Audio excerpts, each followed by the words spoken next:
welcome to this wonderful presentation.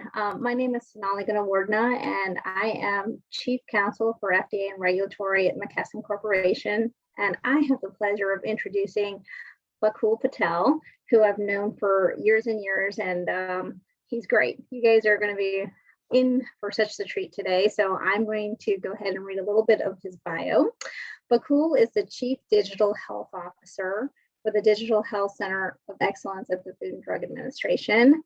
Bakul is responsible for providing leadership, development, implementing, execution, management, and setting strategic direction and regulatory policy, and coordinating scientific efforts for digital health, software, and emerging technologies. So very, very busy.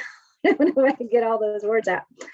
He is currently leading the effort for the agency in developing an innovative software pre-certification program to reimagine a pragmatic regulatory approach for digital health that aims for patients and providers to have timely access to safe and effective digital health products.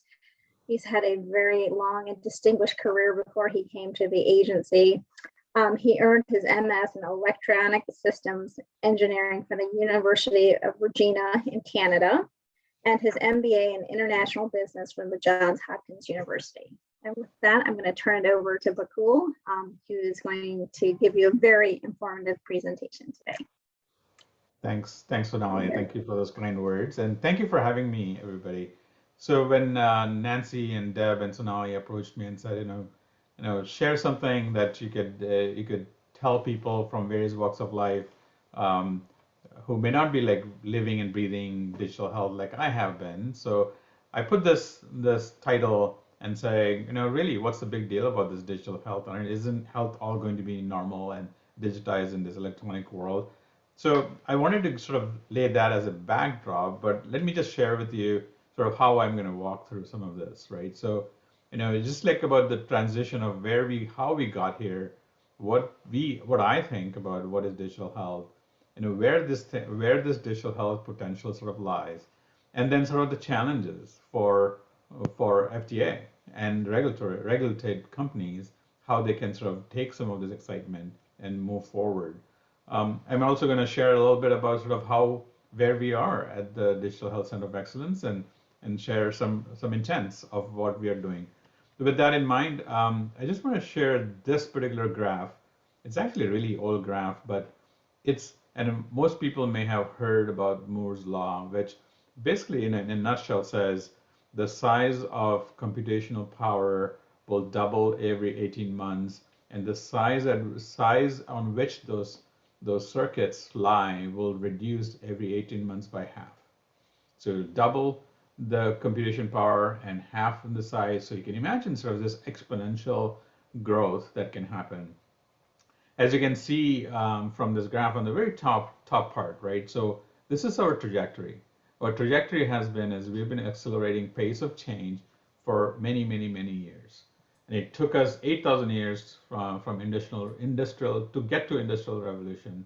But then, Excuse me, Batul, it doesn't look like you've shared your slides yet. Oh, no.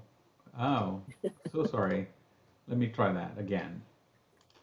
Thanks for pointing that out, Deb. So can you guys see my slides now? Yep, thanks. All right, thank you. I'm sorry about that, guys. So this particular slide is, as I was speaking, it took us about 8,000 years to get to industrial revolution. And then if you take a look at sort of where we are with the human genome sequencing, it has actually accelerated. And so highlighting some of the key areas, right? So on the right-hand side, you can see the computational power will surpass in brain power of a mouse by 2015. I don't know if that actually happened, but it was a prediction. This is a really old slide, like I said. And then 2023, which is right around the corner for us, we're going to surpass human power of human brain power. Now, one could argue that's not true, and we may not want to believe it, but I think as we all know, the collective sort of use of technology and computational power is going to really change how we think, how we do our business, how we actually execute. And in healthcare, that's kind of where things are heading, as you can all see that. I think about digital health as a journey. I think about a journey and a continuum for not just when a person is labeled patient, but also when a person is not labeled patients, or a patient. So it's really all walks of life. Technology is going to touch you, and when that technology touches you, it's either going to have an opportunity to sort of take information about your health, or actually indicate something, or learn something about your health and how you're behaving, to sort of have that effect on health. So that's sort of the background of where digital health is going. Is really becoming ubiquitous, and what it's doing is actually providing an opportunity, especially as you all saw in the last 2 years of COVID. The care paradigm is shifting rapidly towards the patient and where the patients are. And we all sort of worked really hard towards moving that to the patient's place, where being in a clinic was probably not possible during the COVID pandemic. And understanding the physiology is going to be very different. I mean, data is going to tell you so many things. Some of the touch things that we do with electronic gadgets is going to inform your ways of interacting with yourself and your health, and indications for that. But where does it lead us? It leads us to this leveraging the computing power, using sensors, connectivity, and software to build it together. So this is all the excitement. I'm going to show you a 3-minute video to just show how some of the people in the industry have been envisioning digital health. And with that in mind, I mean, let me just click on this and just imagine this for a second.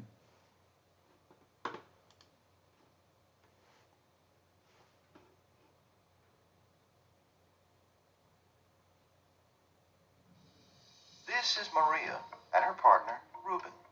Before their day even starts, they are providing a detailed snapshot of their health and wellness to their network. Maria slept great, but Ruben, who has a history of depression and anxiety, tossed and turned all night. Data from his neuroendocrine system shows a spike in cortisol. That may be a sign that he could be headed for a significant depressive episode. So, before he's even awake, his network has placed time in his busy schedule that day to talk with a virtual therapist about ways to reduce his stress. 20 years from now, radically interoperable data and open and secure platforms will allow consumers to own their own journey of health, providing them with a holistic, real-time view of themselves and their environment. A system in which personalized experiences that are highly tailored to one's preferences and needs are the norm, not the exception, and where care and services can be accessed quickly and seamlessly. Consumers are increasingly willing to share their personal data through wearable technology, smart appliances in the home, and even with the home itself. This vast pool of data forms the basis of their personal health profiles, so that changes or deviations can be detected and addressed immediately. This information empowers consumers to take control of their well-being in ways that were impossible in the past, whether it's proactively heading off depressive episodes for Ruben, or getting Maria her time-released antihistamine well ahead of a high pollen day. This data also provides more opportunities than ever to glean novel insights into the health of entire communities, and to enable research and scientific breakthroughs at a rate that will only increase exponentially as technology continues to evolve and to integrate into our daily lives. Tailoring care individually based on ever-advancing capabilities to capture, interpret, and act on near-perfect data in real time is a radical change.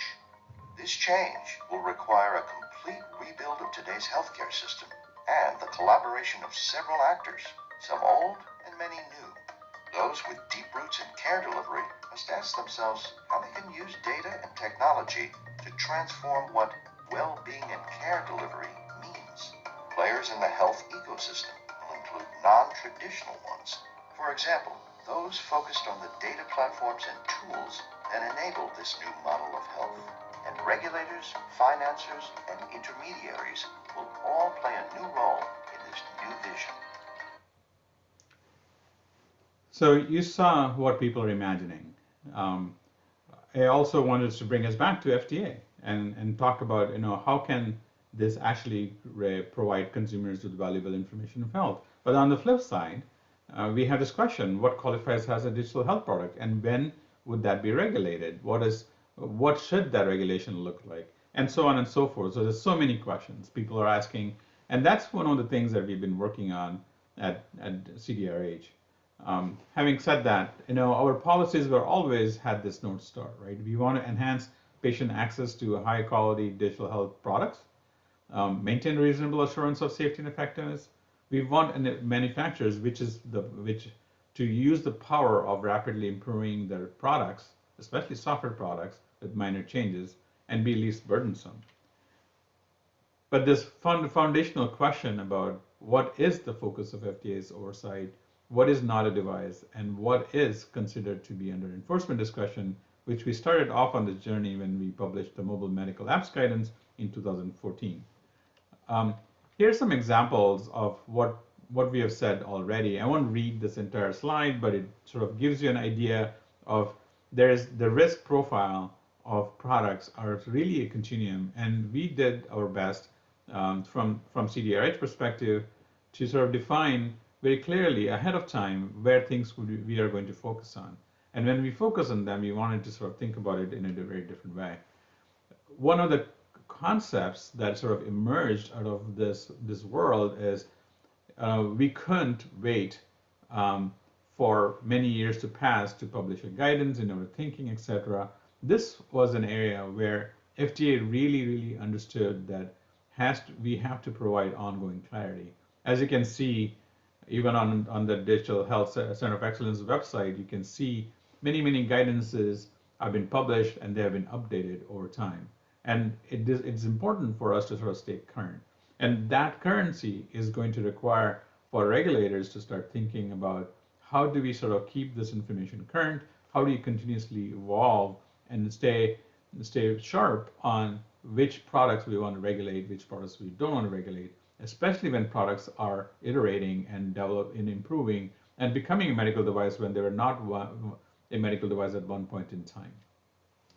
Here's some examples of some of the technologies that we have seen and authorized in the last few years, so to speak, right? We saw a game-based technology that's a therapeutic to improve attention function in children with ADHD. We also saw technologies that uses AI and machine learning to detect mild diabetic retinopathy. And those are some really interesting sort of applications that are coming forward. I think the bottom line is FDA, CDRH, I think are really open to sort of these novel things. And it gives us two things. It gives us an opportunity to get with the first goal of getting people access to great technology that are safe and effective, that's evidence-based. And at the same time, we also start to learn what are the challenges with these technologies, with this software, and so on. Here's a couple other examples in the last 6 months. Last year, we authorized marketing of a VR headset to improve vision in children with lazy eye. And then it's something similar, same technology used for a different indication to reduce chronic pain. So we are seeing platforms, technology, consumer technologies now entering the space of medical device and also helping with some of the conditions that only relied on certain types of therapies. I'm going to walk through a couple of high level scenarios. As you guys may have seen, many wearables have now started to sort of incorporate detection of AFib. And you have these major consumer players that are now becoming a household name or become a household name, now having this medical technology in their consumer products. We also seen treatments or therapeutic apps for insomnia, substance use disorder, diabetes management, and so on, that have been sort of one of the challenges for the healthcare system. But as you start looking into artificial learning, artificial intelligence and machine learning, it's really transforming where we're going. We're going to increase diagnostic accuracy. Not to say we were not accurate before, but I think it's going to improve automatically as we learn more. Machines capture and retain that good information, and then understanding our intervention response and get us better at predicting prognosis. So we are here already. We are already seeing some of those examples showing up as submissions at CDRH. Couple more examples. I think I just chatted about this, like the first cardiac ultrasound software that uses AI to guide the users to capture better ultrasounds. I think that's something really important, and that enhances sort of healthcare providers sort of interfacing and making sure the data and the information that's collected that's accurate. Going back to my previous slide, how it can improve our diagnostic accuracy.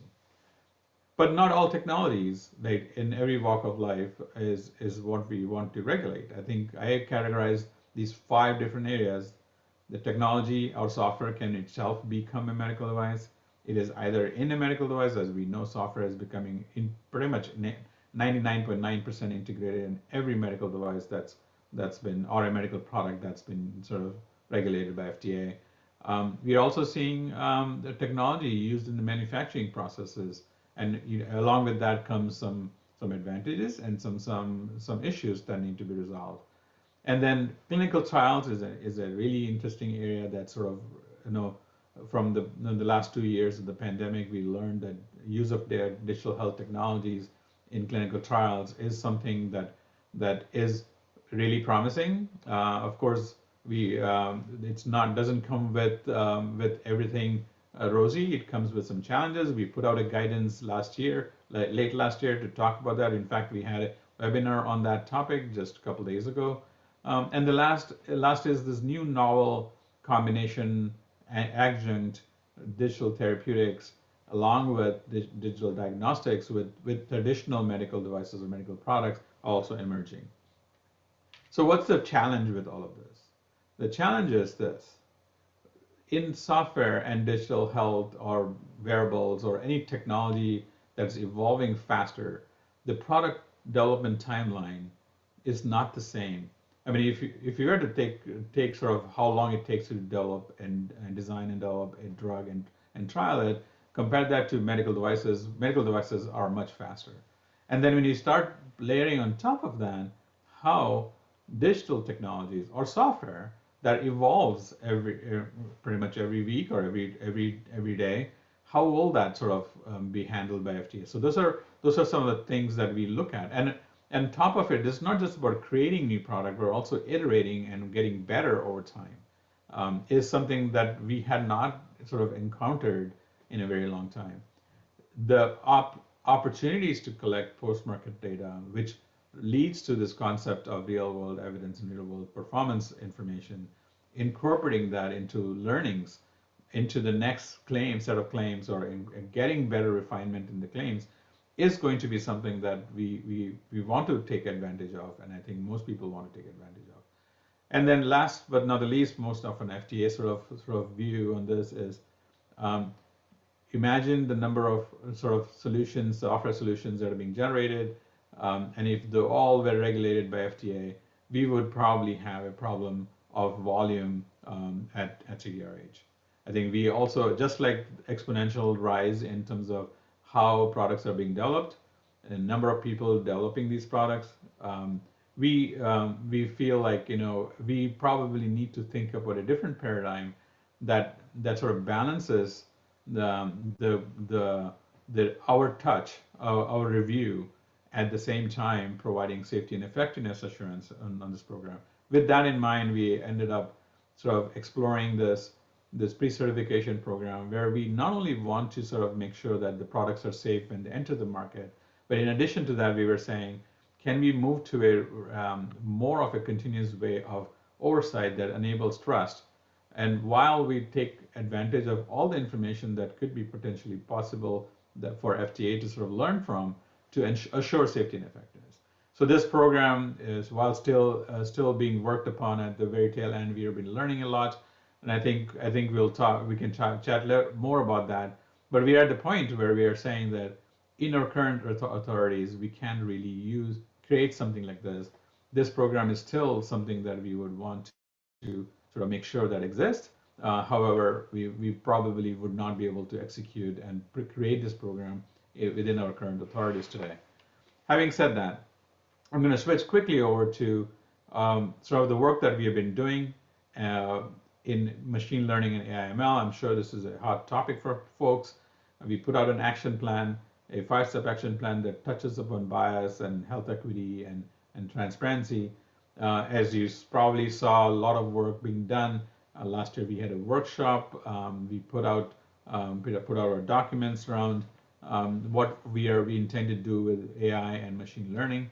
Again, last year, most recently, we worked with international regulators to sort of make sure that we are aligned on some foundational principles when machine learning is being used. How should they be looked at? So this was a document we published last October to talk about the 10 good machine learning practice principles. They're guiding principles. They're intended to drive standardization by industry. They're intended to drive harmonization and convergence efforts through IMDRF or ICH, and other activities as other groups may want to see coming out of this. But this was something, our way of leading the space from FDA perspective to share sort of our thinking ahead of time so we can guide where work needs to be done. And these are some of the things that regulators across MHRA and Health Canada and us agreed that these are the good 10 principles to start working on. Now, some may look at this and go, this is common sense. Why do we need to sort of talk about this? But I think as we all know, that not everything that people know today is common sense and it's been practiced elsewhere. So we wanted to shine a light on things that could be consistently driven across the industry. That leads us to the Center of Excellence. So I'm going to touch upon that a little bit. We launched the Center of Excellence in natural evolution that happened with all the work that's been going on. And it came time where we want to make sure that we're not only aligning strategies and sort of approaches to these technology sort of approach to reviewing or actually overseeing some of this technology, but these technologies are also becoming part of every medical product submission that's coming to the agency, and that drove the need for driving synergy on digital health efforts across the agency. And with the goal in mind, always have been to sort of prepare FDA for this future that's coming as well. So we started off with this few areas of work. Software as a medical device, that's easily imaginable. Wearables, you can see wearables touching pretty much other centers as well. Connectivity, as you can imagine, 5G has been much talked about connectivity paradigm, which may actually take us to a very different level of how products and therapies and diagnostics are delivered. And then, how does patient-generated health data can be sort of used moving into product submissions or product review or assurance. So I'll talk about those things in detail as people have questions, but I just wanted to share sort of what our goals are. The goals for the Center of Excellence has always been is to foster the digital health focused collaboration across the agency and beyond, and promote awareness and transparency and consistent application of our approaches through the lens for each of the product centers that or medical product centers that are reviewing these applications, and help them assist them in that process. The last but not the least, and this sort of relates to the pre-cert approach or any other approach that we are going to go forward with, is to sort of keep on pioneering how do we look and approach the regulations in a very novel way that aligns with some of the issues that arise from connectivity, such as cybersecurity, and sort of take advantage of some of the innovation and some of the opportunities that exist with this connected world that we live in. Here's what we are on the way to do, or actually already doing to some extent, is within medical device focus. The Center of Excellence is set up to provide a strategic direction towards sort of where and what efforts we need to work towards. bringing in efforts that are related to each other together so we can drive synergy. FDA wide, we want to drive towards common interest sort of projects, issues, or even sort of help folks sort of use some of the experiences that we have had at the Center for Devices and sort of take it from there for people to be able to use it in their own application space. And external to FDA, we want to continue to provide clarity. We want to make sure that we're engaging with the right folks. We're engaging with the research community. We also would like to drive research in the areas such as health equity and so on. Internally, we have set up a structure. We have a board, advisory board that comprises of all senior leadership, which will drive subcommittees to work on different areas. And then within CDRH, we have a long-standing steering committee that helps rapid resolutions of issues that reviewers face with. And then this last component is how do you keep on building bench strength? How do you make sure that folks are aware of where the technology trends are going? So that's training and education. So I'm going to end with a couple slides just to summarize the progress till date. We at the Center of Excellence, we continue to sort of help and serve inquiries on our digital health inbox. We published 12 digital health guidance document since 2018, and the last number, last number sort of looked at. We are at almost 2 guidances a year or 2 publications a year sort of track record for last 10 years. I won't read the rest of it, but really we're looking to sort of shape how regulations can be aligned and tailored with this fascinating space. We are also excited about sort of the potential for some of this technology sort of to head. And at the same time, I think FDA has a role to play of this independent overseer of technologies to be safe and effective. With that, I'll hand it back to you, Deb, and we'll probably open up for questions.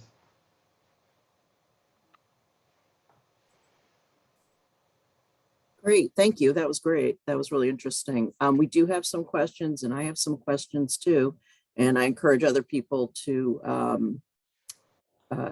put more questions in the Q&A.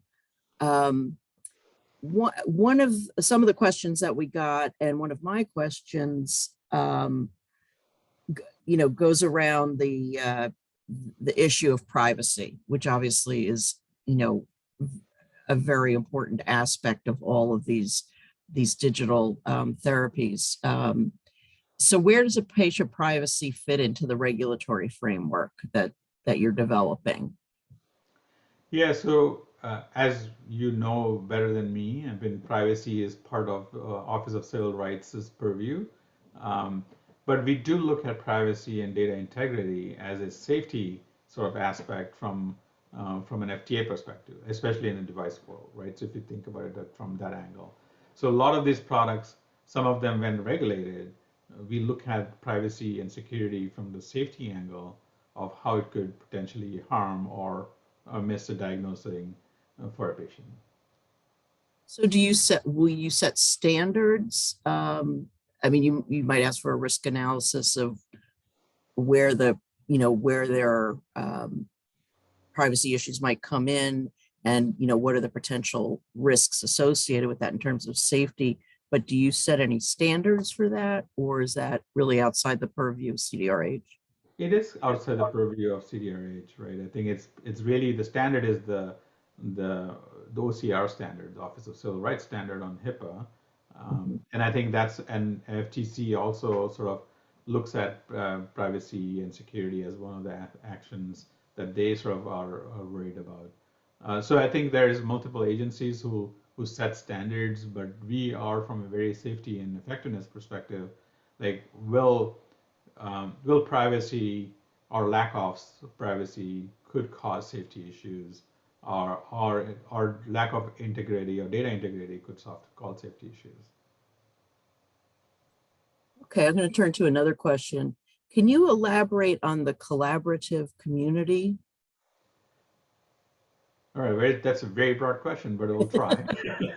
I mean, if the person who asked that question wants to expand on it, Yeah, so or narrow it down, I guess I should say. sure, sure. Well, collaborative community was one of the ideas that Center for Devices were embarked on in a couple of years ago or 3 years ago, I think, where um, we wanted Oh, to wait, sort of, I got some clarification here. Please okay. talk about the work on AI in the collaborative community. Absolutely, yeah. So, um, the, so there are multiple collaborative communities, and one of the collaborative communities was at Xavier Health that was formed for AI and machine learning and some of the aspects. So we wanted to be at the table where patients, providers, industry from different backgrounds, and us can work on um, common themes that can be advancing this space, where it's not necessarily a standard setting body, but something in between standard setting body and and individuals doing things on their own. So we wanted to sort of do make that sort of effort. I'll tell you a couple of intents around why we want to do that. Like one key intent is we wanted to be a little bit more efficient where we engage, and when we engage, we wanted to make sure we have the right players at the table, so we are not leaving others outside of this discussions. Because it would be important for patients to be at the table. It would be important for the providers to be at the table. Now, there's another collaborative committee on AI in the ophthalmic realm that's also been sort of very successful, that's very focused on ophthalmic issues on AI. Thank you. Another question is, how does your new role as Chief Digital Health Officer contribute to preparing FDA for receiving large data files associated with submissions? Well, So, actually, it's a little bit outside of my purview, but I'll tell you that the agency and CDRH is continuing to work on how to sort of ramp up the efforts on digital transformation towards how the FDA can actually interface with industry, with data, with raw data streams. Now, I mean, as most of you know, or some of you may know already, we work with organizations such as CITI and other bodies to CTTI, if you guys don't know that acronym, is the Clinical Transformation Institute. And those efforts, there are a industry and a public-private sort of efforts that will help sort of standardize on the data formats and the ontology of information that could be submitted to FDA. Now, that's just one piece of the puzzle. I think there's a lot more complex issues as it relates to how what data in what format could be presented to FDA in an electronic way. well, and this question may be a nice segue from that in a sense. How do you anticipate the needs of the Digital Health Center of Excellence will be addressed in the current user fee negotiations? Because what comes to my mind is that how do you prepare if you need more money to be able to handle more data? Yeah, I probably will skip that question because I think Okay, user fee is good sort of good use of discretion there. Okay. yeah. How does your role differ from the director of the DHCOE? Yeah, so one couple things, maybe I should clarify what my role is with this new role is that might help people with sort of understanding. The Center of Excellence, as we stood up in 2020, was really geared towards sort of providing that service to the rest of the agency and providing that strategic sort of advice or sort of the real practicals on the submission level and conversations. We also did a lot of collaborations with many stakeholders. Now, my new role, as you saw with the strategic priorities that were published by CDRH, one of the exciting parts of that strategic priority is health equity and how digital health technologies can enhance health equity. So I am taking this role to, which I'm really excited about, is to work on a really important issue, not just for CDRH and FDA, but also for the nation, of how technology and medical devices can actually help move the needle on health equity. And that's what really excites me about that. I think the work that's been going on in the Center of Excellence will continue to go on. I think as we look for the new director for this to fill that spot, the immediate need was to kickstart this strategic priority effort on health equity, and I'm very passionate about that. I really love to sort of play a role in that. Um, this question's a little long, so I'm going to try to paraphrase it. Each person is a complex clinical case. Can you comment on how FDA can regulate, especially safety in these devices, which rely on paradigms and not an integrative case-by-case analysis? How can FDA regulate prevention of incorrect analysis of a condition? Oh, that's plenty packed in that question itself. I can imagine. So I think whoever is asking that question is talking about bias in AI/ML, probably also talking about personalized medicine or personal diagnostics or therapeutics, um, and maybe talking about location-based or localized solutions for diagnostics or therapies or care. Um, as you can imagine, it is a complex area. As we sort of move towards, I mean, very simplistically, this is just my opinion. This is not FDA's opinion. I would say this is my viewpoint is we do clinical trials and we do clinical studies and trials and we sample what representative population for that indication is supposed to be. Now with technology, you can dive deeper and not just start with that clinical study, which is absolutely a must, but you could probably start finding insights into how individual patients, individual persons differ, or where in that spectrum does that person lies for that particular therapy or a diagnostic. And you can just start to see the potential, right? You can start seeing data becoming much more richer, more informative to sort of drive towards a better personalized solution towards whatever it is, right? Diagnostics or therapeutic. Now we're not there yet. I mean, that's sort of the world we're heading towards, and I think the person who is asking the question is exactly reading that, right? I think we probably need to have a paradigm that accounts for some of that, but we can't lose in that quest for accounting. I would emphasize that I think what we have in place still works, but we need to start accounting for these additional insights and additional sort of opportunities that exist. Makes sense. So it looks like, I mean, the recent guidance on DHT that was issued with CDRH, CBER, and CDER, which is great to see. And can you talk about, excuse me, can you talk about how the centers are working together, and are there particular topics within digital health that are, really require that cross-center communication?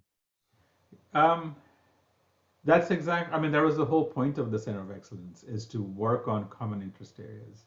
And this common interest area, this is real, right? I think digital health technology software that understands and gathers patient-generated data when they are included into clinical trials for a drug or a therapy or a diagnostic of any kind, what are some bottom line baselines of expectations people should sort of think about? And reviewers across the agency, especially CBER and CDRH, saw these things pop up, and people were bringing in and not thinking about certain things, and they were thinking about other things, and this guidance actually was a really prime example of how working together can drive some common interest for all centers across the agency. I think and machine learning and AI is another prime example where working together through from with other centers, they may not be regulating the software that is medical, that's the machine learning, but they may be sort of seeing machine learning being used as part of, for example, selecting patients in a trial. But how do you sort of think about that? And so that's the conversation we need to sort of start having. And I'm sure there'll be other things as we sort of go down the road and start seeing use of such things going forward. And if you remember one of my slides, we do have a advisory board that sort of is where all the senior leadership from the centers sit, and we work towards identifying which areas that will be of common interest. And digital health technologies and AI/ML are two initial topic areas that we are kicking off, that across the centers we are coming together to sort of work on things. In fact, some of those committees are just been launched in the last few weeks. So, Dr. Califf was finally confirmed. Yes, I guess it was yesterday or the day before. And, he's returning to the agency, perhaps with new experience in digital health from what he's been doing since he was at FDA the first time. Do you expect any of your priorities and the priorities of the center to shift or grow with Dr. Califf coming back? Or maybe it's too soon for you to know. I can't read Dr. Califf's mind, but I'm sure probably he has priorities, and I think he probably will have an influence on pretty much all the work that the agency is doing. This is an interesting question. Is there any effort underway that might help patients better understand the risks that come with receiving so much information about their personal health? Yeah, it's a fascinating question, isn't it? I think this shows how patients themselves, as they're starting to engage in their own health or taking more interest in their own health, they're going to have to sort of start seeing which information they should act on versus not. I think we are at the very beginning. I think I think the entire field is so young in sort of how to share, what's the right level to share information, and how do you synthesize that information so it's meaningful, so people are not taking. And I think it is definitely one of the things that people at FDA have been thinking about communicating. But I think it's also important for folks like you who are out there to sort of start also helping people understand that it's just not about throwing a bunch of information. I think it's better to show insights of the information that's much more meaningful for whoever is using it, whichever user. It's not just patients. It could be a clinician. It could be a healthcare provider. But if you're just throwing data or information, the pile of information, that's not going to be helpful. I think Right. this is going to be something that we all as a community will have to evolve. Going back to the different centers for a second, we have a question about whether, CVM doesn't currently have device regulations for veterinary devices, but certainly there are devices that are used on animals, including, digital, and whether there's been any interaction or any prospect of any interaction with CVM on these issues. Yeah, funny you mentioned that. Yes, there is. As part of our advisory board, I think that was one of the topics that have been discussed, of wearables being used for pets and other animals for all kinds of interesting reasons that I was not personally aware of. And I think that's an interesting case of how learnings from how we regulated for humans could be applicable for CVM as well.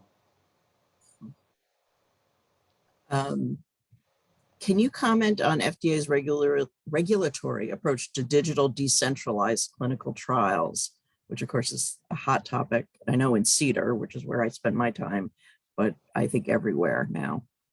Yeah, decentralized trials are definitely a hot topic. It's a very much desired aspiration for all. I think it brings lots of efficiencies. It probably has and sort of our potential to sort of give even more richer information than we currently have, and a much quicker information to sort of do that too. Um, yeah, I think if I'm not mistaken, I did see a lot of energy around advancing decentralized trials using technology, and I wouldn't just say digital technology, but just technology itself. And maybe there's also a combination of technology and process that could be sort of combined to sort of make sure that decentralized trials can actually yield that next level of efficiency that we are all looking for. I think you touched on your conversations or opportunities to interact with um, uh, foreign regulatory authorities. Is that on an ongoing basis? I mean, are there quarterly meetings? How are you guys? How are the different organizations and countries? Um, what's their structure for working towards harmonization? Hopefully, harmonization of some sort. So I'll lay out like the top level. There's ICH and there's IMDRF. Those are the official bodies that connect on projects and harmonization efforts across the globe. And then there's standards body that sort of work on standardization that industry usually will be involved in creating those standards. So that's, to me, that's the top layer. In addition to that, the Center of Excellence have been sort of working with our uh, Office of Global International Partnerships in the Commissioner's Office to work with certain countries. I mean, you saw an output with Health Canada and MHRA to work that we put out a document.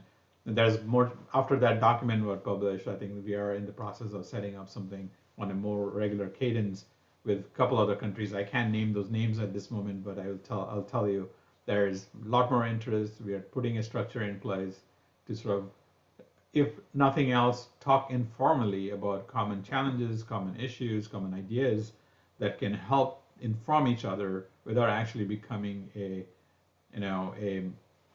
body that generates sort of lots of documents, right? I think Mhm. Right. we don't want to duplicate IMDRF and ICH and standards organization body, but this is more about this group would be more thinking about issues, having a deep dive conversations around what issues are they seeing, what things that they're struggling. As you can imagine, every country has its own legislative boundaries to work within and their approaches.